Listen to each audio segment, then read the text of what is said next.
বয়স্ক, বৃদ্ধ, পুরুষ, মহিলা সবাইকে সালাম জানাচ্ছি। আসসালামু আলাইকুম।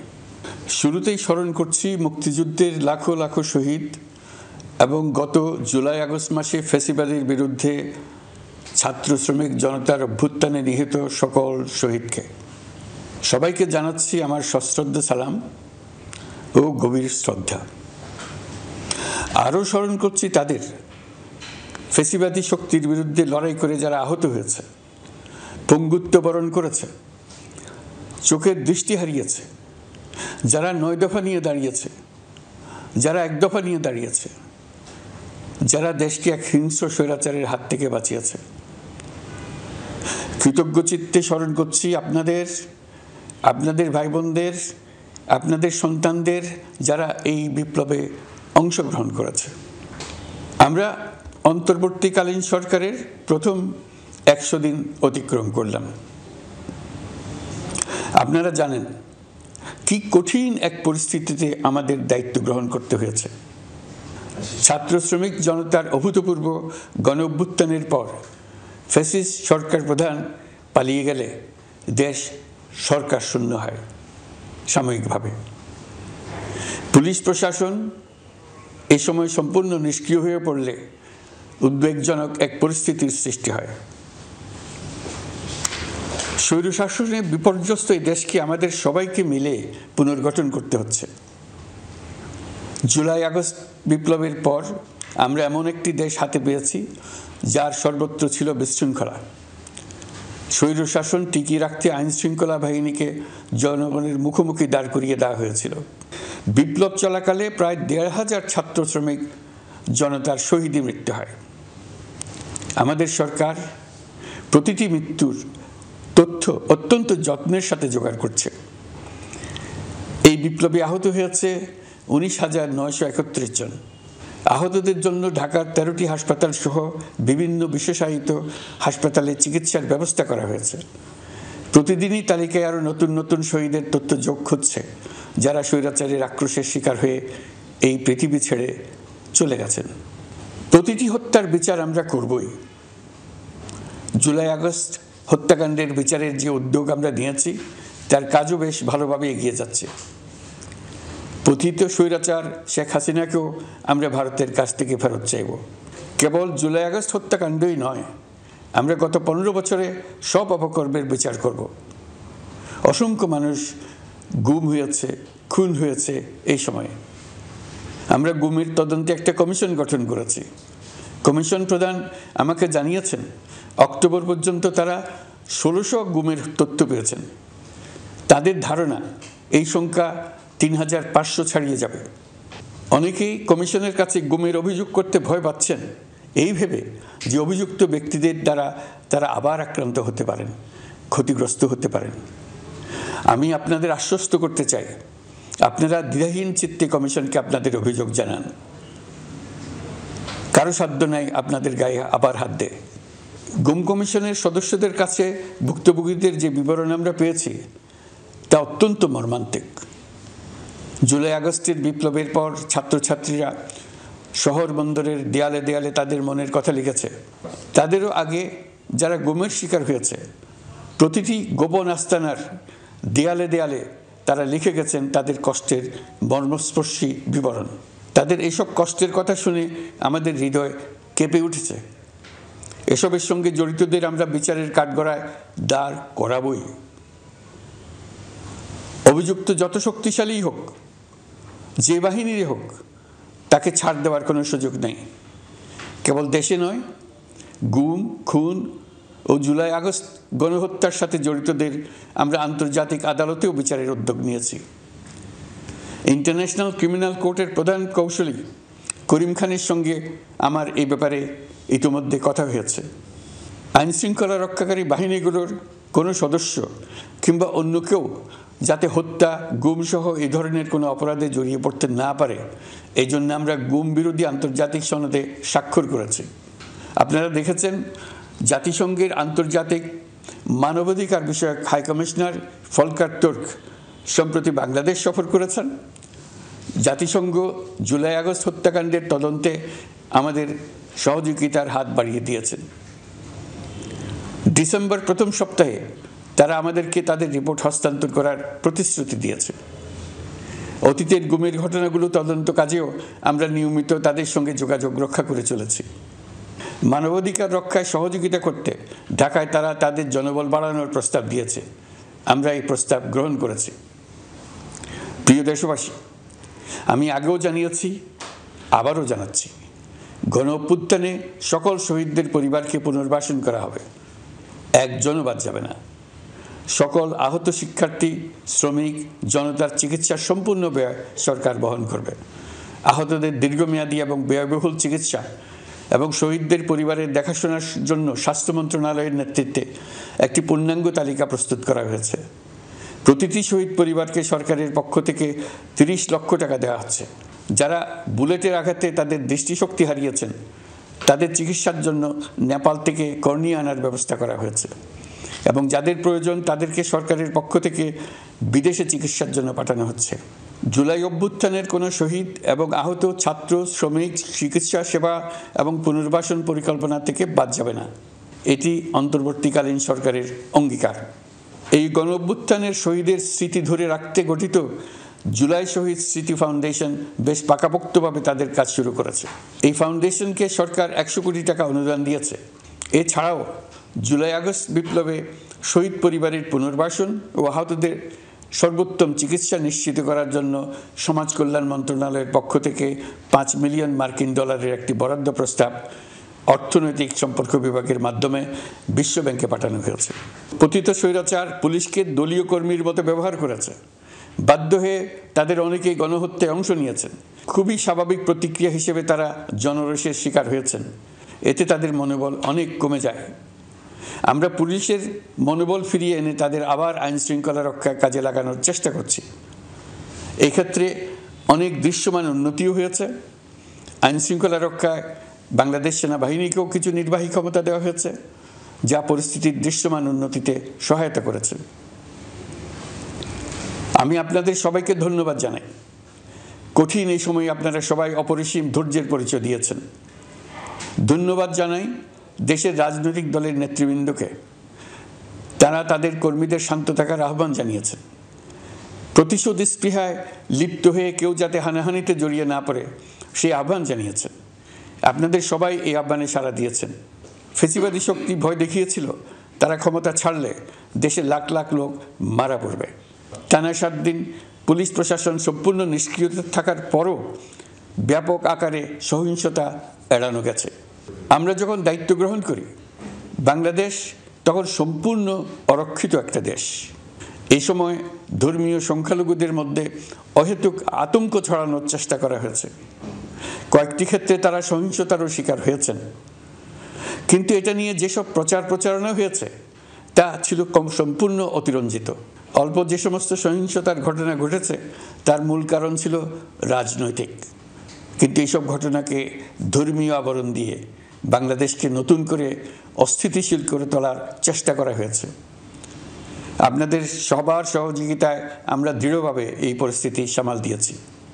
আমাদের দায়িত্ব গ্রহণের 2 মাসের মাথায় দেশে দুর্গাপূজা উদযাপিত হয়েছে প্রায় 32,000 পূজা মণ্ডপে। দুর্গাপূজা উপলক্ষে নির্বাহী আদেশে একদিন অতিরিক্ত ছুটি ঘোষণা করা হয়, যা উৎসবের আমেজকে অনেক গুণ বাড়িয়ে দেয়। দুর্গাপূজাকে ঘিরে আমরা ব্যাপক নিরাপত্তা প্রস্তুতি নিই, যার ফলে দেশের হিন্দু সম্প্রদায় নির্বিঘ্নে তাদের উৎসব পালন করেছে। আমরা দায়িত্বে আসার পর যে অল্প কিছু ক্ষেত্রে তারা সহিংসতার শিকার হয়েছেন, আমরা তার প্রতিটি ঘটনার তদন্ত করেছি। শুধু হিন্দু সম্প্রদায় নয়, দেশের কোনো মানুষই যাতে কোনো রকম সহিংসতার শিকার না হয় সেই জন্য আমরা যথাসাধ্য চেষ্টা করছি এবং সবসময় সে চেষ্টা করে যেতে থাকব। আপনারা জানেন, চলতি বছর বাংলাদেশের বিভিন্ন অঞ্চলে 6টি বন্যা হয়েছে। আপনাদের সবার সহযোগিতায় আমরা এই বন্যা মোকাবেলা করেছি। বাংলাদেশের দেশপ্রেমিক সশস্ত্র বাহিনী বন্যা মোকাবেলায় জনগণের সাথে কাঁধে কাঁধ মিলিয়ে কাজ করেছে। বন্যা মোকাবেলা ও বন্যা পরবর্তী পুনর্বাসনের লক্ষ্যে বিশ্বব্যাংকের $250 মিলিয়ন অনুদান এবং স্থানীয় অনুদানের মাধ্যমে 100 কোটি টাকারও বেশি অর্থ সংগ্রহ করা হয়েছে। বন্যার ফলে অনেক জায়গায় ফসলহানি হয়েছে। ব্যাহত হয়েছে পণ্য সরবরাহ শৃঙ্খল। বন্যা পরবর্তী সময়ে বাজারে শাকসবজি সহ নিত্য প্রয়োজনীয় পণ্যের দাম বেড়েছে, ফলে আপনাদের কষ্ট হয়েছে। নিত্য পণ্যের দাম সহনীয় পর্যায়ে রাখতে আমরা যথাসাধ্য চেষ্টা করছি। বাজারে ডিমের সরবরাহ বাড়ানোর জন্য আমরা 9.5 কোটি ডিম আমদানির অনুমতি দিয়েছি। এই জন্য প্রয়োজনীয় শুল্ক ছাড়ও দেওয়া হয়েছে। মধ্যস্বত্বভোগীদের দৌরাত্ম্য কমিয়ে ডিমের উৎপাদকরা যাতে সরাসরি বাজারে ডিম সরবরাহ করতে পারে সেই উদ্যোগও নেওয়া হয়েছে। মানুষ যাতে স্বল্প মূল্যে কৃষিপণ্য কিনতে পারে সেজন্য রাজধানী সহ বিভিন্ন স্পটে সরকারি কিছু পণ্য বিক্রি করা হচ্ছে। টিসিবির মাধ্যমে 1 কোটি নিম্ন আয়ের ফ্যামিলি কার্ডের মধ্যে 57 লাখকে স্মার্ট কার্ডে রূপান্তরিত করা হয়েছে। বন্যার ফলে চালের উৎপাদন ব্যাহত হওয়ায় চাল আমদানিতে শুল্ক ছাড় দেওয়া হয়েছে। আসন্ন রমজানে নিত্য প্রয়োজনীয় দ্রব্যের সরবরাহ এবং দাম যাতে স্বাভাবিক থাকে এই জন্য সরকারের বিভিন্ন কর্তৃপক্ষ ব্যবসায়ীদের সাথে নিয়মিত বৈঠক করে যাচ্ছে। দ্রব্যমূল্য নিয়ে আমাদের কোনো লুকোছাপা নেই। মূল্যস্ফীতির পূর্ণ তথ্য জনগণের সামনে তুলে ধরা হচ্ছে। মূল্যস্ফীতি রোধে উচ্চ সুদের হার নির্ধারণ সহ একাধিক নীতিগত সিদ্ধান্ত নেওয়া হয়েছে, যার মধ্যে রয়েছে শস্য আমদানিতে এলসি সীমা অপসারণ এবং সরবরাহ চেইন সংক্ষিপ্ত করা। সামান্য হলেও জ্বালানি তেলের মূল্য কমানো হয়েছে। শিল্প কারখানায় গ্যাসের সরবরাহ বাড়ানোর উদ্যোগ নেওয়া হয়েছে যাতে স্থানীয় পর্যায়ে উৎপাদন ব্যাহত না হয় এবং রপ্তানি ক্ষতিগ্রস্ত না হয়। গণশুনানি ছাড়া নির্বাহী আদেশে বিদ্যুৎ গ্যাসের দাম না বাড়ানোর সিদ্ধান্ত নেওয়া হয়েছে। পরিবহন খাতে চাঁদাবাজি বন্ধের চেষ্টা করা হচ্ছে। আমরা আশা করি বাজারে পণ্যমূল্য কমিয়ে আনতে এটা ভূমিকা রাখবে। নেপাল থেকে পানি বিদ্যুৎ বাংলাদেশে আনার ব্যবস্থা করা হয়েছে। দৈনন্দিন রাষ্ট্র পরিচালনার পাশাপাশি আমাদের ভবিষ্যতের বাংলাদেশ বিনির্মাণের কথাও ভাবতে হচ্ছে।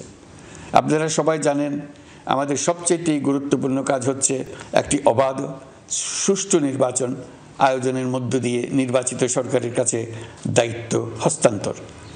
আমরা রাজনৈতিক দলগুলোর সঙ্গে আমাদের নিয়মিত যোগাযোগ অব্যাহত রেখেছি। বিভিন্ন ইস্যুতে তাদের মতামত নিয়ে যাচ্ছি। সরকারের সিদ্ধান্ত গ্রহণে এসব মতামত অনেকাংশে প্রতিফলিত হচ্ছে। চলমান সংস্কার প্রক্রিয়ায় তাদের প্রতিটি মতামত সক্রিয়ভাবে বিবেচনায় নেওয়া হচ্ছে। আমরা আশা করছি নির্ধারিত সময়ে ডিসেম্বর-জানুয়ারির মধ্যেই সংস্কার কমিশনগুলো তাদের সুপারিশমালা সরকারের কাছে পেশ করতে পারবে। তাদের সুপারিশ নিয়ে আমরা রাজনৈতিক দলগুলোর সঙ্গে ক্রমাগতভাবে আলোচনায় বসব। সকলের ঐক্যমত্যের ভিত্তিতেই আমরা সংস্কার প্রস্তাব চূড়ান্ত করব। নির্বাচন কবে হবে এই প্রশ্ন আপনাদের সবার মনেই আছে, আমাদের মনেও সারাক্ষণ আছে। আপনারা লক্ষ্য করেছেন নির্বাচন আয়োজনের লক্ষ্যে আমরা প্রয়োজনীয় পদক্ষেপ নিতে শুরু করেছি। কয়েকদিনের মধ্যে নির্বাচন কমিশন গঠন হয়ে যাবে। তারপর থেকে নির্বাচন আয়োজন করার সমস্ত দায়িত্ব তাদের উপর বর্তাবে। নির্বাচন কমিশন ভোটার তালিকা হালনাগাদ সহ আরও কিছু কাজ শুরু করে দিতে পারবে, যা একটা অবাধ নির্বাচনের সাথে সরাসরি সম্পৃক্ত। প্রথমবারের মতো প্রবাসী বাংলাদেশিরা পোস্টাল ব্যালটের মাধ্যমে যাতে তাদের ভোটাধিকার প্রয়োগ করতে পারে সে লক্ষ্যেও সরকার কাজ করছে। তবে আমরা মনে করি না যে একটা নির্বাচন কমিশন গঠন করে দিলেই নির্বাচন আয়োজনে আমাদের দায়িত্ব শেষ।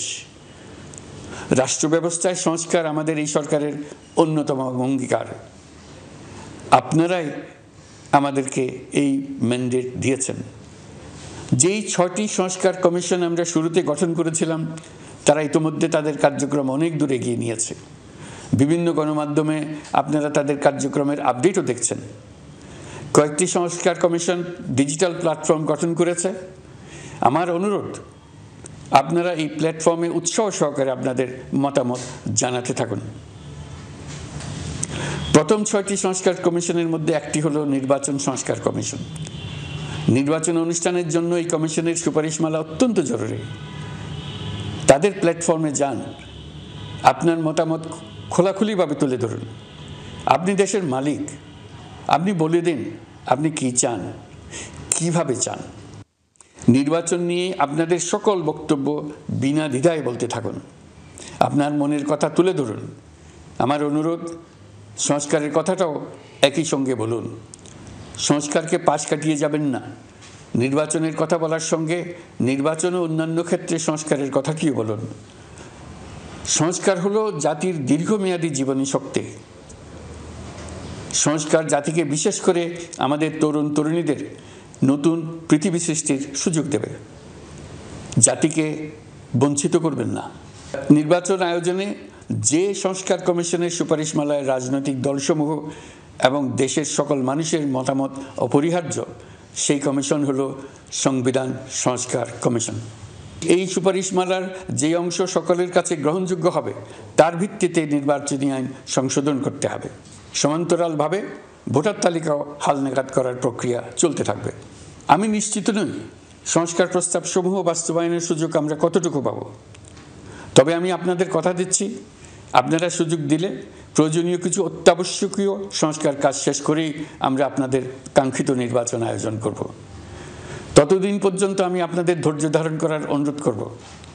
আমরা চাইব আমরা যেন এমন একটি নির্বাচন ব্যবস্থা সৃষ্টি করতে পারি যা যুগ যুগ ধরে অনুসরণ করা যাবে। এর ফলে সাংবৎসরিক রাজনৈতিক সংকট থেকে আমাদের দেশ রক্ষা পাবে। এই জন্য প্রয়োজনীয় সময়টুকু আমি আপনাদের কাছ থেকে চেয়ে নিচ্ছি। নির্বাচনী সংস্কারের সিদ্ধান্ত হয়ে গেলে খুব দ্রুত আপনারা নির্বাচনের রোডম্যাপও পেয়ে যাবেন।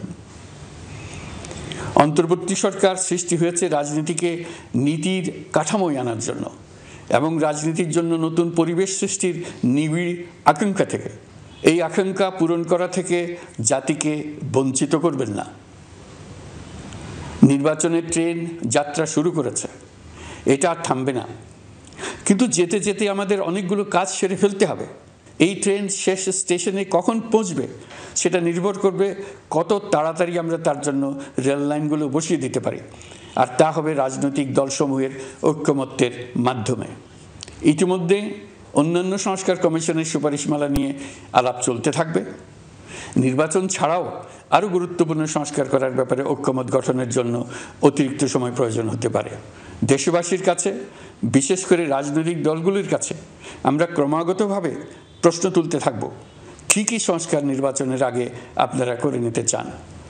নির্বাচনের আয়োজন চলাকালীন কিছু সংস্কার হতে পারে, সংস্কারের জন্য নির্বাচনকে কয়েক মাস বিলম্বিতও করা যেতে পারে। আমরা দুদিন পরে চলে যাব, কিন্তু আমাদের মাধ্যমে জাতির জন্য যে ঐতিহাসিক সুযোগ সৃষ্টি হলো, সেই সুযোগটা যেন কোনো রকমই হাতছাড়া করে না দিই, এটার ব্যাপারে দৃঢ় থাকার জন্য আমি দলমত, নারী পুরুষ, ধর্ম, তরুণ বৃদ্ধ, ছাত্র, ব্যবসায়ী, শ্রমিক, কৃষক নির্বিশেষে সবার কাছে আহ্বান জানাচ্ছি। আশা করি আপনারা আমার এই আবেদন গ্রহণ করবেন। দেশে সংগঠিত অন্যান্য অপরাধের বিচার প্রক্রিয়া ত্বরান্বিত করার জন্য দেশের বিভিন্ন জেলায় সহস্রাধিক প্রসিকিউটর নিয়োগ দেওয়া হয়েছে। হাইকোর্টে ইতিমধ্যে নিয়োগ দেওয়া হয়েছে 23 জন নতুন বিচারক। বিচার বিভাগকে ঘুষ ও দুর্নীতিমুক্ত করার জন্য সম্ভব সব ধরনের চেষ্টাই করা হচ্ছে। বিচারপতিদের নিয়মতান্ত্রিক উপায়ে শাস্তিমূলক ব্যবস্থা গ্রহণের জন্য সুপ্রিম জুডিশিয়াল কাউন্সিল পুনর্বহাল করা হয়েছে। শুধু বিচার বিভাগই নয়, সর্বগ্রাসী দুর্নীতির হাত থেকে দেশের সব খাতকেই রক্ষা করতে আমরা সচেষ্ট হয়েছি। দুর্নীতি দমন কমিশন পুনর্গঠনের কাজ প্রায় শেষ পর্যায়ে। দুর্নীতি ও অর্থ পাচারে অভিযুক্ত প্রভাবশালী 150 ব্যক্তির তালিকা তৈরি এবং 79 জনের বিরুদ্ধে অনুসন্ধান শুরু হয়েছে। 15% হারে আয়কর পরিশোধ করে অপ্রদর্শিত পরিসম্পদ অর্থাৎ কালো টাকা সাদা করার বিধান বাতিল করা হয়েছে। সরকারি কার্যক্রমকে গতিশীল করতে বিভিন্ন পর্যায়ের 19,084 জন কর্মকর্তা কর্মচারীকে পদোন্নতি, 13,429 জনকে বদলি এবং 12,636 জনের বিরুদ্ধে শাস্তিমূলক ব্যবস্থা গ্রহণ করা হয়েছে। সাংবিধানিক প্রতিষ্ঠান পাবলিক সার্ভিস কমিশন পুনর্গঠন করা হয়েছে। কুখ্যাত সাইবার সিকিউরিটি আইন বাতিলের নীতিগত সিদ্ধান্ত হয়েছে। এই আইনের অধীনে হওয়া যেসব মামলা মানুষের মত প্রকাশের অধিকারের সাথে সম্পর্কিত সেগুলো প্রত্যাহার করা হয়েছে। এছাড়াও 133টি আইন বিধিবিধান তৈরি ও সংশোধন করা হয়েছে।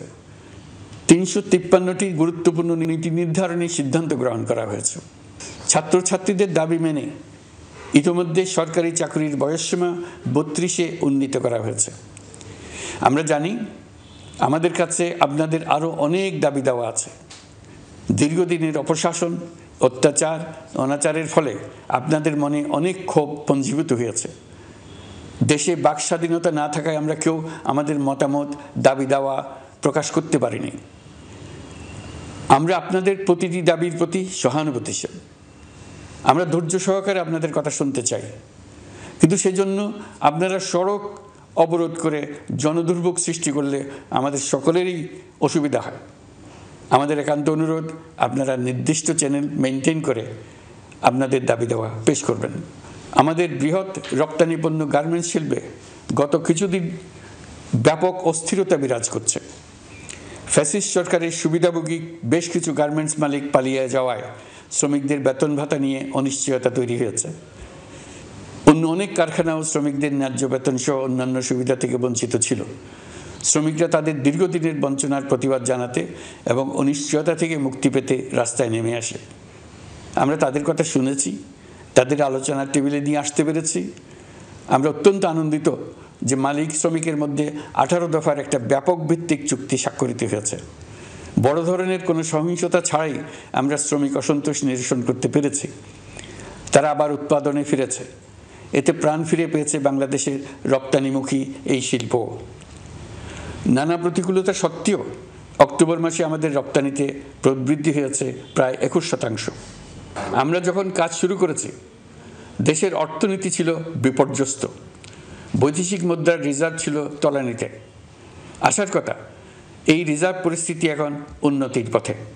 গত 3 মাসে রিজার্ভে কোনো রকম হাত না দিয়েই আমরা প্রায় $2 বিলিয়ন বৈদেশিক ঋণ শোধ করতে পেরেছি। জ্বালানি তেল আমদানিতে পুঞ্জীভূত বকেয়ার পরিমাণ $478 মিলিয়ন হতে কমিয়ে $160 মিলিয়ন আনতে পেরেছি। অর্থনীতি পুনরুদ্ধারে আমরা সর্বাত্মক চেষ্টা চালিয়ে যাচ্ছি। বিশ্বব্যাংক, IMF সহ বিভিন্ন দাতা সংস্থা ইতিমধ্যে ঋণ ও অনুদান হিসেবে $8 বিলিয়ন দেওয়ার প্রতিশ্রুতি দিয়েছে, যা আমাদের ভঙ্গুর অর্থনীতিকে সচল করতে সক্ষম হবে। পতিত সরকার আমাদের জন্য যে ভঙ্গুর অর্থনৈতিক পরিস্থিতি রেখে গিয়েছে, তাতে রাজস্ব আদায়ে গতি আনতে হিমশিম খেতে হচ্ছে জাতীয় রাজস্ব বোর্ডকে। এর মধ্যেও জুলাইয়ের নেতিবাচক অবস্থা থেকে অক্টোবর নাগাদ রাজস্ব আদায়ে 9.9% প্রবৃদ্ধি অর্জিত হয়েছে। আগের অর্থবছরের সংশোধিত বাজেটে বিপুল রাজস্ব ঘাটতি ছিল, যে কারণে এবার শুরু থেকেই রাজস্ব আদায়ের লক্ষ্যমাত্রা অনেক বেড়ে যায়। এর ফলে স্বৈরাচার পতনের পরবর্তী 3 মাসে 9.9% রাজস্ব বৃদ্ধির পরেও লক্ষ্যমাত্রার বিপরীতে 23%-এর বেশি ঘাটতি থেকে যায়। রাজস্ব আদায়ের গতি আনতে আমি এখন অনলাইনে আয়কর রিটার্ন জমা দিতে উৎসাহিত করছি। আন্তর্জাতিক সাহায্য সংস্থা, বিশ্বব্যাংক, IMF, UNDP ইত্যাদি প্রধানদের সঙ্গে আমার দীর্ঘ বৈঠক হয়েছে। তারাও বাংলাদেশকে নতুনভাবে এবং সর্বাত্মকভাবে সাহায্যের জন্য তাদের আগ্রহ ব্যক্ত করেছেন। চীনের পররাষ্ট্রমন্ত্রীর সঙ্গে একান্ত বৈঠকে চীনের পক্ষ থেকে যাবতীয় সাহায্যের আশ্বাস দিয়েছেন। 100 দিন আগে আর্থিক দিক থেকে আমরা যে লণ্ডভণ্ড অবস্থা থেকে যাত্রা শুরু করেছিলাম, সেটা এখন অতীত ইতিহাস হয়ে দাঁড়িয়েছে। এই 100 দিনে অর্থনীতি সবল অবস্থানে চলে আসছে। এটা সম্পূর্ণ নিজস্ব নীতিমালা দিয়ে হয়েছে। বলা বাহুল্য, এখনও আমাদের বন্ধুদের কাছ থেকে যে সাহায্যের আয়োজন হয়েছে তা আসা শুরু করেনি। বন্ধু রাষ্ট্রগুলো শুধু যে আমাদের বড় বড় অঙ্কের সাহায্য দিয়ে আসছে তাই নয়, তারা এই সাহায্য দ্রুততম সময়ে আসা শুরু করবে এই প্রতিশ্রুতিও আমাকে দিয়েছেন। এই সাহায্য আসা শুরু করলে আমাদের অর্থনীতি অত্যন্ত মজবুত এবং আকর্ষণীয় অর্থনীতিতে পরিণত হবে। বিদেশি বিনিয়োগকারীরাও নানা রকম বিনিয়োগে উৎসাহিত হয়ে এগিয়ে আসবে। বিনিয়োগকারীদের সঙ্গে এখন থেকে আমরা আলোচনা শুরু করে দিয়েছি। বিশ্বের রাষ্ট্রপুঞ্জের মজলিসে আমরা এখন সম্মানিত এবং প্রশংসিত দেশের অবস্থানে পৌঁছতে পেরেছি। এর কারণে পরাজিত শক্তি নানা কৌশল করেও তাদের দিকে দৃষ্টি আকর্ষণ করতে পারছে না। তারা নানা চেহারা নিয়ে আপনাদের প্রিয়পাত্র হবার চেষ্টা করছে। পরাজিত শক্তির ষড়যন্ত্র থেকে নিজেকে মুক্ত রাখুন, দেশকে মুক্ত রাখুন। এই ব্যাপারে অনড় থাকুন। এমন কিছু করবেন না যা তাদেরকে উৎসাহিত করতে সাহায্য করে। তাদেরকে সকল দিক থেকে নিরাশ করুন। সেটা নিশ্চিত করতে পারলে আমাদের আর কোনো বিষয়ে সংশয় করার প্রয়োজন নেই। সরকারের পক্ষ থেকে আমি নিশ্চয়তা দিচ্ছি, সকল প্রকার সীমাবদ্ধতা সত্ত্বেও আমরা আপনাদেরকে একটা মজবুত অর্থনীতি দিয়ে যাব। ভবিষ্যতে চলার পথকে সহজগম্য করে যাব। নাগরিক অধিকারসমূহ নিশ্চিত করে যাব। বিপক্ষ শক্তি যত শক্তিশালী হোক, নাশকতার যত রকম উদ্ভট পরিকল্পনাই করুক, সব কিছু নস্যাৎ করার জন্য প্রস্তুত থাকুন। এবার যে মুক্তি আমরা অর্জন করেছি তা আমাদের কাছ থেকে কেউ যেন ছিনিয়ে নিতে না পারে, তার জন্য সর্বমুহূর্তে প্রস্তুত থাকুন। আপনারা জেনেছেন পতিত সরকার ও তার দোসররা প্রতি বছর দেশ থেকে 12 থেকে 15 বিলিয়ন ডলার পাচার করেছে। দুর্নীতি বিরোধী সংস্থা ট্রান্সপারেন্সি ইন্টারন্যাশনাল বাংলাদেশ সম্প্রতি এই তথ্য দিয়েছে। পাচার হয়ে যাওয়া এই অর্থ ফিরিয়ে আনার জন্য সম্ভব সকল ধরনের উদ্যোগ আমরা গ্রহণ করেছি। এই কাজে সফল হতে পারলে আমাদের অর্থনীতি আরও গতি পাবে। এই কাজে আমরা বিভিন্ন আন্তর্জাতিক সাহায্য সংস্থার সাহায্য নিচ্ছি। আমি ধন্যবাদ জানাতে চাই বিশ্ব নেতৃবৃন্দকেও। বাংলাদেশের এই সংকটময় সময়ে তারা প্রায় সবাই সহযোগিতার হাত বাড়িয়ে দিয়েছেন। আমি যখন সেপ্টেম্বরে জাতিসংঘের সাধারণ পরিষদের অধিবেশনে যোগ দিই, সে সময় মার্কিন যুক্তরাষ্ট্র, European union, Canada, Italy, Holland, জাতিসংঘের মহাসচিব সহ বিশ্বের অনেক দেশের সরকার প্রধানের সঙ্গে আমার বৈঠক করার সুযোগ হয়। তারা স্বতঃস্ফূর্তভাবে আমাদের প্রতি সর্বাত্মক সহযোগিতা প্রদানের অঙ্গীকার ব্যক্ত করেছেন। নেপাল, মালদ্বীপ, পাকিস্তান সহ প্রতিবেশী বেশ কয়েকটি দেশের সরকার প্রধানের সঙ্গে আমার বৈঠক হয়েছে, যেখানে আমি সার্ককে পুনর্জীবিত করার কথা বলেছি। দেশে ফিরে আসার পর এসব দেশের রাষ্ট্রদূতগণ যারা ঢাকায় আছেন স্বতঃপ্রবৃত্ত হয়ে আমার সঙ্গে দেখা করে তাদের সরকার প্রধানদের অঙ্গীকার পুনর্ব্যক্ত করে গেছেন। তারা সম্পূর্ণ নতুনভাবে আমাদের জন্য সহায়তার নতুন ছক তৈরি করার কাজ শুরু করেছেন। যেসব রাষ্ট্রদূত দিল্লিতে অফিস করেন তারা দিল্লি থেকে এসে দেখা করে গেছেন। ইউরোপিয়ান ইউনিয়নের 20 দেশের 20 জন রাষ্ট্রদূত দিল্লিতে থাকেন, 7 দেশের 7 রাষ্ট্রদূত ঢাকায় আছেন। দিল্লি থেকে একসঙ্গে 20 জন রাষ্ট্রদূত সহ মোট 27 রাষ্ট্রদূত সমবেতভাবে আমার সঙ্গে বৈঠক করার জন্য আগামী কয়েকদিনের মধ্যে ঢাকায় আসছেন। আগে কখনো ইউরোপিয়ান ইউনিয়নের 27 জন রাষ্ট্রদূত একত্র হয়ে সরকারের সঙ্গে আলোচনায় বসেনি। দিল্লি থেকে এই বিশাল সংখ্যক রাষ্ট্রদূত একসঙ্গে বৈঠক করার জন্য কোনোদিন আসেনি। এবার এই কাজটি করার পেছনে আছে ইউরোপিয়ান ইউনিয়নের সমর্থন প্রকাশ করা এবং অর্থনৈতিক ক্ষেত্রে উচ্চ পর্যায়ের সহযোগিতা গড়ে তোলা। ইতিমধ্যে আমার সঙ্গে দেখা করেছেন সৌদি আরব, সংযুক্ত আরব আমিরাত, ব্রাজিল, তুরস্ক, রাশিয়া, ফিনল্যান্ড, সিঙ্গাপুর, লিবিয়া সহ অনেক দেশের রাষ্ট্রদূত। দ্বিপাক্ষিক নানা সহযোগিতা সহ বাণিজ্য বিনিয়োগ বৃদ্ধির আশ্বাস তারা দিয়েছেন। আমরা প্রবাসী বাংলাদেশিদেরও বেসরকারি খাতে বিনিয়োগ করার জন্য আহ্বান জানাচ্ছি। বাংলাদেশের অর্থনৈতিক উন্নয়নে তরুণদের কর্মসংস্থানের মূলে রয়েছে বেসরকারি খাত। আমাদের বিনিয়োগ বোর্ডের নির্বাহী চেয়ারম্যান 2 শতাধিক বেসরকারি প্রতিষ্ঠানের প্রধান নির্বাহী, উদ্যোক্তা ও বিনিয়োগকারীর সঙ্গে পৃথক পৃথকভাবে বৈঠক করেছেন। নীতির ধারাবাহিকতার অভাব, সরকারি বেসরকারি পর্যায়ে মত বিনিময়ের অভাব, সরকারি অফিসের জটিল প্রক্রিয়া এবং সর্বোপরি দুর্নীতি বিদ্যমান বিনিয়োগকারীদের সমস্যায় ফেলেছে। বিনিয়োগকারীদের উদ্বেগ নিরসনে আমরা অনেকগুলো কাজ করেছি। ইতিমধ্যে সত্যিকারের ওয়ান স্টপ সার্ভিস চালু হয়েছে। বিনিয়োগ সংক্রান্ত চ্যালেঞ্জ সমাধানে আন্তঃমন্ত্রণালয় কমিটি গঠন করা হয়েছে। বেসরকারি খাতের উপদেষ্টা কাউন্সিল ও ডিজিটালাইজেশনের মাধ্যমে সরকারি অফিসে না এসে প্রয়োজনীয় কর্মসম্পাদনের পদক্ষেপ নেওয়া হয়েছে। বিনিয়োগ উন্নয়ন সংস্থা আমাদের অগ্রগতির বিষয়ে সবাইকে মাসিক ভিত্তিতে আপডেট করে যাচ্ছে। আমরা প্রবাসীদের কল্যাণে কাজ করছি।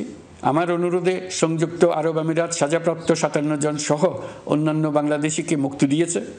এইসব বাংলাদেশি যাবজ্জীবন কারাবাসের ঝুঁকি নিয়ে ফেসিবাদের বিপক্ষে প্রতিবাদ করেছিল। বাংলাদেশিরা এরকম প্রতিবাদ আরও অনেক দেশেই করেছেন। আমরা তাদের প্রতি কৃতজ্ঞ।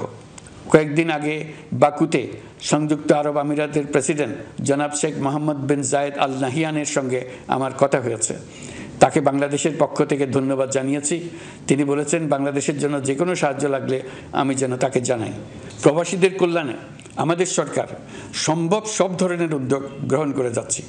আপনারা জানেন মালয়েশিয়ার প্রধানমন্ত্রী আনোয়ার ইব্রাহিম সম্প্রতি বাংলাদেশ সফর করেছেন। 18,000 বাংলাদেশি যারা সব ধরনের আনুষ্ঠানিকতা মেনে চলার পরেও স্বৈরাচারী সরকারের অব্যবস্থাপনার জন্য মালয়েশিয়া যেতে পারেন নাই, তিনি তাদের জন্য মালয়েশিয়ার দ্বার আবার উন্মুক্ত করার আশ্বাস দিয়েছেন। এই লক্ষ্যে আমরা কাজও শুরু করেছি। আপনারা জেনে থাকবেন মালয়েশিয়া আগামী বছর দক্ষিণ পূর্ব এশিয়ার আঞ্চলিক সহযোগিতা সংস্থা আসিয়ানের চেয়ারম্যানের দায়িত্ব নিতে যাচ্ছে।